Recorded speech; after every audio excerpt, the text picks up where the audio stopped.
Where's the music, Allison? You have only one job. There it is. One job, and I'm falling down on it. Beautiful.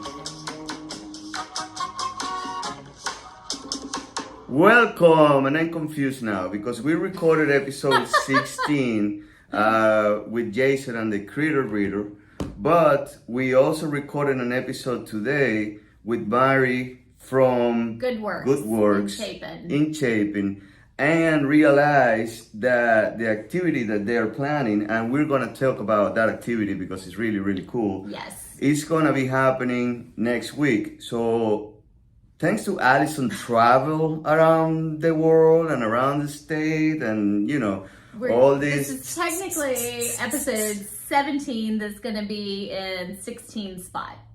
It's okay. They don't care. You're confusing me, but yes, it sounds like that. So this will be episode 17. It's gonna be appearing before episode 16, just because that we like to keep things interesting. Well, you're definitely keeping this thing interesting for sure with your disappearing. Look at me now complaining about you disappearing, and I'm like, hello from Argentina. Hey, it's the summer. You have to be a little more free with things. Interesting, I don't have any plans for this summer. That's because you were gone the entire fall and winter. You make it sound like I travel too much. You travel too much. No, I'm telling you why. I'm coaching the Little League team that is going to have a shot for the World Series this year. And we are practicing around 4 times a week and 1 day on the weekend. So, yeah, that's 5 practices a week. So, all my travel plans and everything just got canceled, got moved until we either make it over there to Pennsylvania or get eliminated on the way. Well, I hope y'all make it. Yeah, me too. Yeah, everybody does. We have a pretty good team actually. We have 13 players with us that are, very, very good players, very good kids, very good parents. I'm very happy and very excited about leading the way. We have great coaches too. We have 3 other coaches that are helping us, and they're just fantastic. They're a phenomenal group. That's awesome. I'm very excited about it. So you're giving back to the community by coaching baseball. I don't consider that giving back to the community. Well, you don't consider it, but it truly is. And our guest today is someone who works, she says part-time. Now, that is giving to the community, that she gives a lot of her time towards helping, like really helping people that needs. Yes. That's what it meant, I know, but still, you're making a difference in the lives of the children. And Mary Higginbotham with Good Works, the director of Good Works that we have on today, she is making a huge difference in our community, and I just love her. Like, she is. Can you say the last name again? Higginbotham. Higginbotham. I was just telling you, we need to start getting people here with easy last names because between my accent and all this Higginbotham, I don't know. I'm getting lost. Well, nobody can understand you anyway, so they don't know if you're saying it correctly or not. So you can't understand me? Sometimes. Si te empiezo a hablar así en español, ¿tú sabes lo que te estoy diciendo? Not a clue. No tienes idea? Nothing. Nada. All right. Well, you want to play the conversation right now? Yeah. All right, guys. Let's go to Mary. Mary Higginbotham from Good Works in Chapin. Yes. Well, hey, Mary. Thank you so much for being on our podcast today. Thank you so much for having me. So you are the director of Good Works in Chapin, correct? Yeah, that's right. All right. Can you give us a little bit of the backstory of Good Works, how it got started, and what your role is in the organization? Sure. Good Works was started about 20 years ago by a local person, Brinkley Melvin, who had done a lot of international and local domestic missionary work and wanted to do something here in Chapin. And so he thought, he was looking at different types of ways that he could help. And so Good Works was born. We had a family that their son went to school with the Melvin's son at Chapin High School. And their son realized that this boy had no place to shower. He would shower at school, and realized that he was really in need. And they went to visit him at his house, and they had no indoor plumbing. And this was, only 2002, 2003. And so that was really one of the driving factors that helped Brinkley to realize this is what's needed in Chapin, is helping people in our community who they have a home, but could be falling down around them. They've been here for generations, but they don't have the ability, they don't have the financial means to repair their homes, to make them safe, and somewhere that their family could be safe and dry.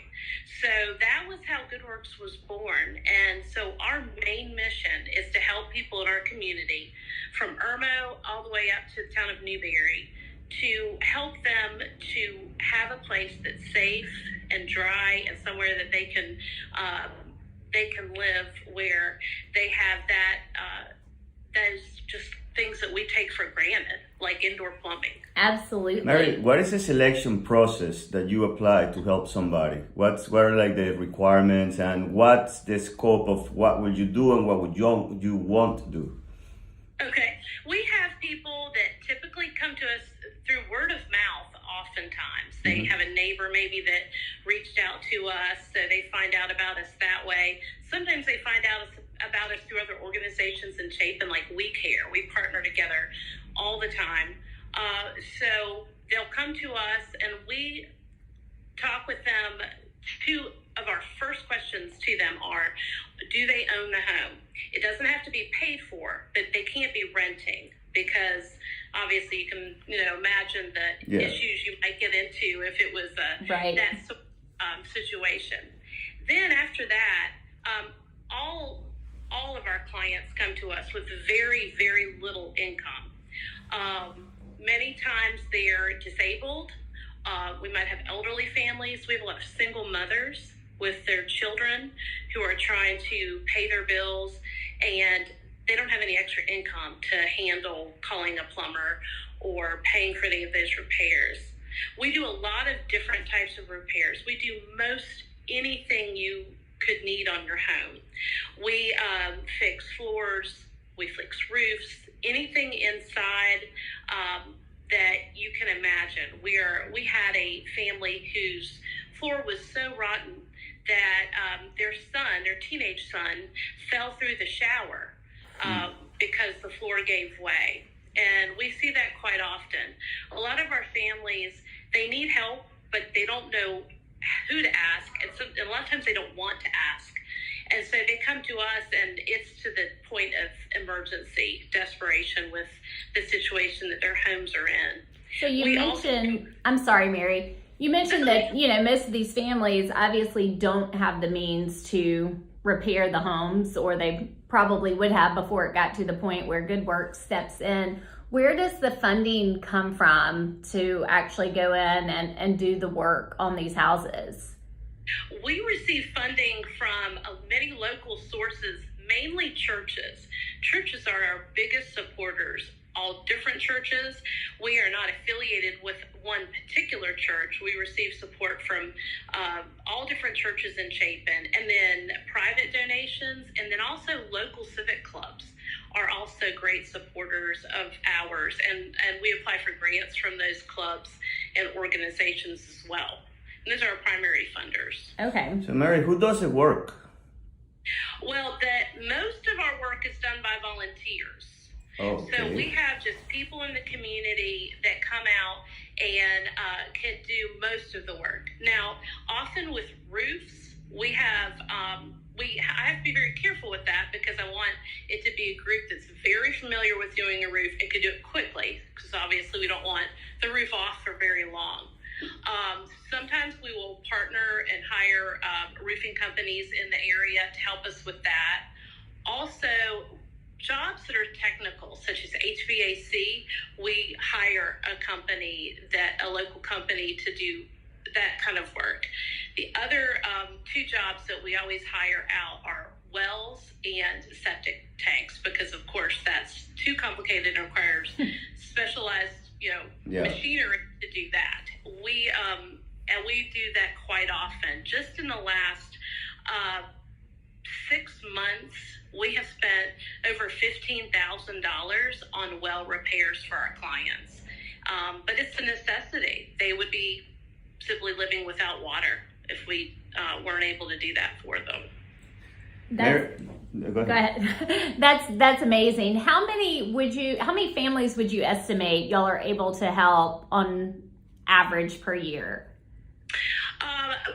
Per year, we typically do about 100 projects. Now that could mean more than one project for a family, because often our families have more than one issue that they need help with. So typically we are probably helping about 50 to 60 families a year, just in different ways and in different types of projects. That's awesome. 60 families a year. And Mary, question, you mentioned Chapin and Irmo. Are there other chapters of WeWork around the state, or this is pretty much it? We are it. We have not expanded. We like the local, we like being just a group that is here locally that knows who we're serving. We have relationships with who we serve. And so we've stayed small and just focused on our area. So GoodWorks is only here in Chapin. How many people do you have on staff? Like they devote, you are part-time, you're full-time in Yes. WeCare, you're full-time. I'm part-time director, and then I have one person, and he helps me part-time around. He does he cuts the grass and does those kinds of things. He's actually one of our clients and has been a client for many years. He is the first person we ever built a home for, and he had a very bad living situation, and we decided in 2015 to build our first house, and so we built it for him. And so he lives in a GoodWorks house and then helps us around all our grounds and keeping things up and helping me with things. And that's it. That's all. That's our staff. Wait a second. You said that you guys built a complete house from scratch? Yes. Wow. Yes. I didn't realize y'all had built a house. I knew it was a lot of home projects, but not actually a house from scratch. Yes, we built that house, and it is about 1,000 square feet. It's a 2-bedroom, 1-bath house, and we built it with a combination of donations and then some things, of course, that we paid for. And so we built it for about $25,000 because we were able to get such great donations from the community and different organizations and companies who would donate their labor and things like that. So that's amazing. That's really pretty cool. I also find it amazing that you are part-time, as you call it, running this entire, yeah. I mean, you're able to organize 100 projects a year. That's pretty remarkable. Yeah, well, I am very blessed to have some really great volunteers that I have a few office volunteers, 3 ladies in particular who are at my office at least once a week, and they're fantastic. And then our project volunteers, we have quite a few who are, especially year-round, are retired volunteers, and they step in and help with projects as much as they can, which is great, because I'll just call them and say, I've got a project for you, and then they'll say, let me find some time. So they get out there and get to work. That's awesome. What's your current pipeline of projects? Like, are you actively searching for projects all the time? And you're summertime, usually it gets really busy for us in real estate. So is it the same thing for you? What's We have projects all the time and needs that we have to fill year round. We are particularly busy with being able to complete projects through the summer, because it does free up. People have a little more free time sometimes during the summer, a little more ability to take some time off. That's also a time when we can organize more events with volunteers to get more projects done. But we always have projects waiting. And one thing that we tell our clients when we meet with them is that we don't require, they don't pay us for anything. They don't ever sign over their property to us or anything like that. The only thing we ask them is for their patience, because it can take us a little while, especially depending on the type of project. If it's particularly challenging, then it might take a little bit of time before we can get to them. So you mentioned events. Is the Good Works Blitz, is that Yes. your biggest event of the year? Yes, it is. What is it? That is a 4-day event. Our partnering organization with that is Lake Murray Presbyterian Church. And then we have other organizations and churches who participate as well. All are welcome. And this event is 4 days beginning Monday, June 19th, lasting through Thursday. And so every day we have volunteers that come out. They work with breakfast in the morning, a devotion, and then go out to the project sites. And then they come back to the Good Works office for lunch, which we provide breakfast and lunch. And then they go back out to the project site until typically around 3 o'clock or so in the afternoon. Sometimes later, just whenever they can find a good stopping point.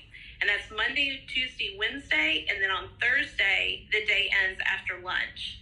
And we can complete sometimes, probably on average, 15 to 20 different types of projects that week. But we go into the week with 5 to 6 major projects. A couple that are pretty big this year. So we're... I've heard a lot about one of those. Yes.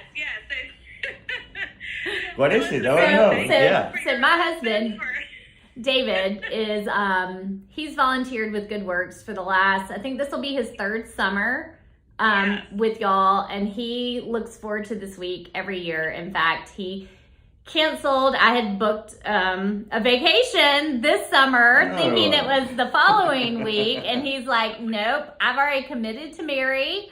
I told her I was doing Good Works. We can't go. So I just felt terrible about that. Not your fault at all. I mean, but he's definitely like, that is something he has committed to every year. And I think we have a lot of volunteers actually affiliated with RE/MAX at the lake. I think Molly's husband, and then Keith, and then Robbie Milam, he's helping. He's going to be a project leader working with David. I believe that's what they're going to do both as leaders. And I'm so thankful to the project leaders, because we couldn't do what we do without them, because we need their expertise in knowing how to do the projects, how to do the repairs, so they can lead everybody else. Otherwise, we wouldn't be able to do it. And so they're just integral to what we can do year-round, as well as and during the Blitz. It's just key. So I'm so appreciative for people like David and Robbie, Keith Sims, all come out. And I'm really excited that RE/MAX at the Lake is coming out on Wednesday. And that's a question I have for you too. Let's say somebody's listening and doesn't have any experience building or in construction. How can they help? They can come out, and our leaders are so good at showing other non-skilled volunteers what to do. So either they'll teach them how to do some of that construction, or some of our volunteers are great and comfortable with being, holding something steady, going to go get materials, and doing those kinds of jobs that are really helpful to our leaders. So we can put someone in always to work, no matter what their skill level is. What's the minimum age requirement? 12 is our minimum age requirement that we feel like is a good age to come out and work and go with the volunteers to a project site. Well, I'm going to bring my son Damien for sure to help. You on need some. to Yeah. because my oldest has volunteered with the Good Work Splits, I think since she was in the youth group, so at least 5 years now.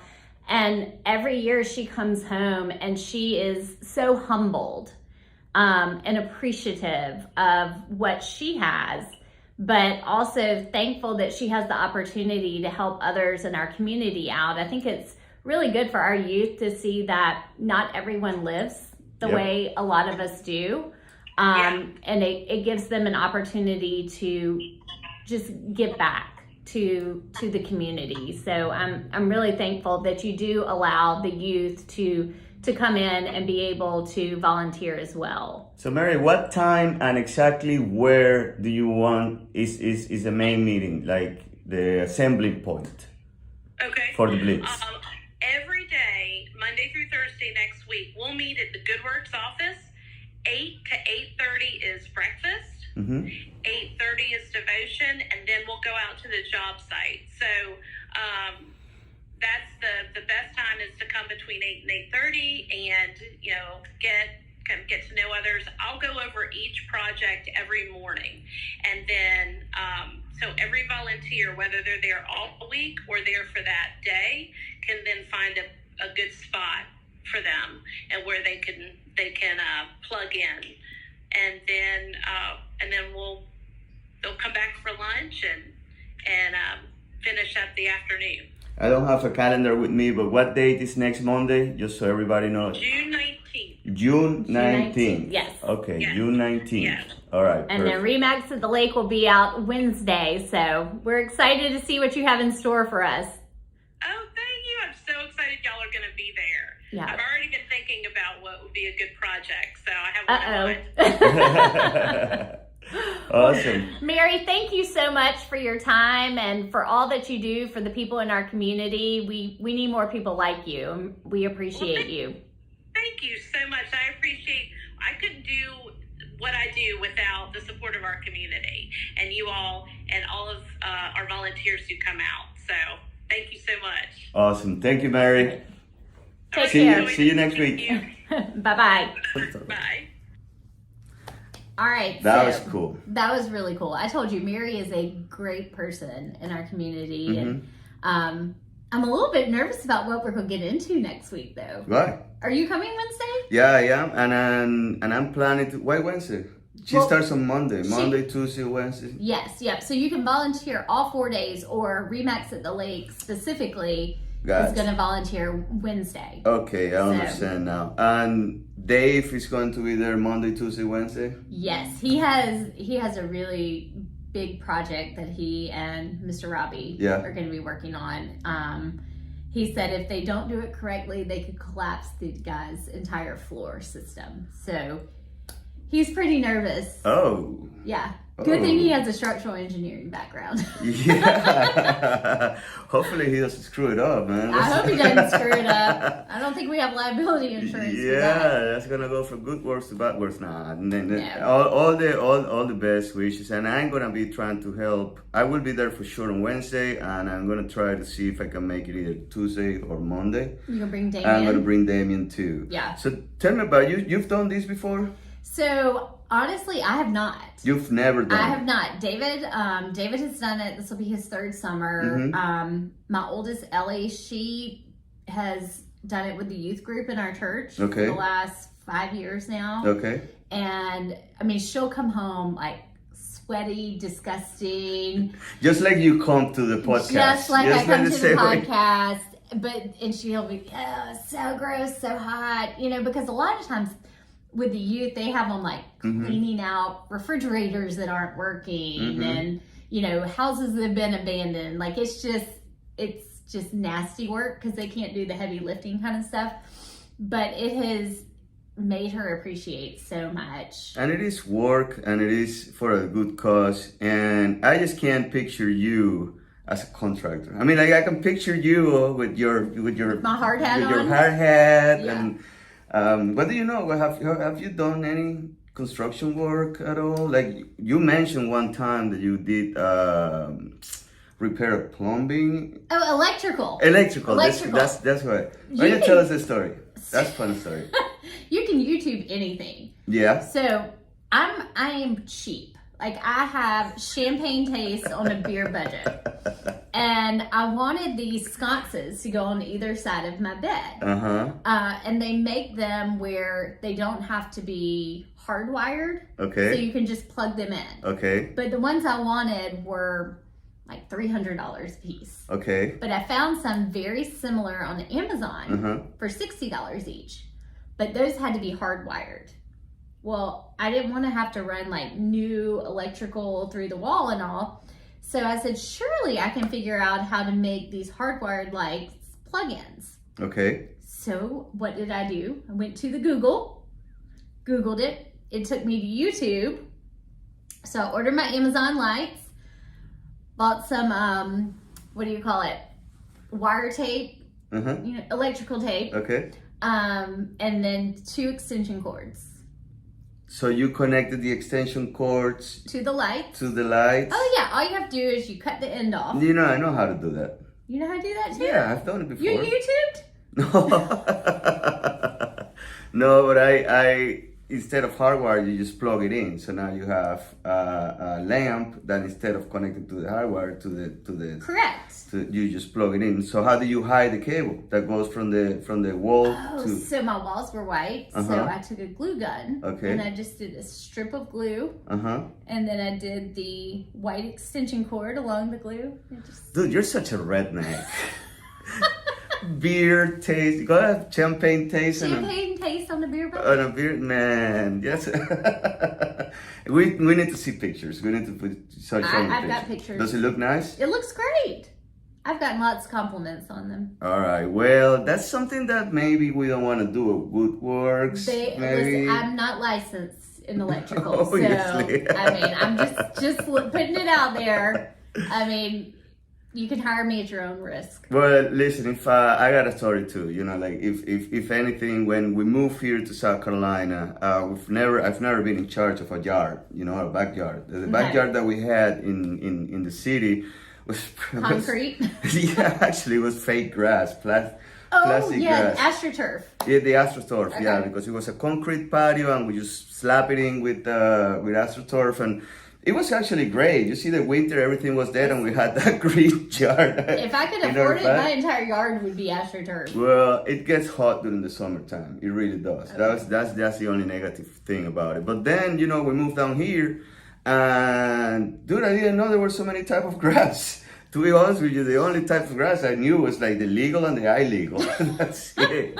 And now I have to Zoysia, St. Augustine, Tiftoff, Bermuda grass, blah, blah, blah, blah. I'm like, oh my God, I had to reteach myself.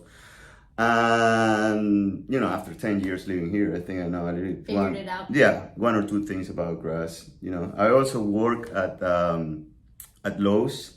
Moving here, that was one of my first. I forgot you said you worked at Lowe's. Yeah, and you know it was funny because Home improvement, not grocery.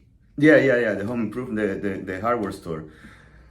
And I didn't really have anything in our house. You know, we didn't have a lawnmower. I mean, we moved from a very little apartment, so we didn't have a lawnmower. We didn't have none of the tools for the outdoor. So I started to buy the stuff that I needed. So my paycheck was like $500, and then I spent like $2,000. Yeah, spent like $2,000 on gear, and people were looking at me like, "Excuse me, where are you from again?"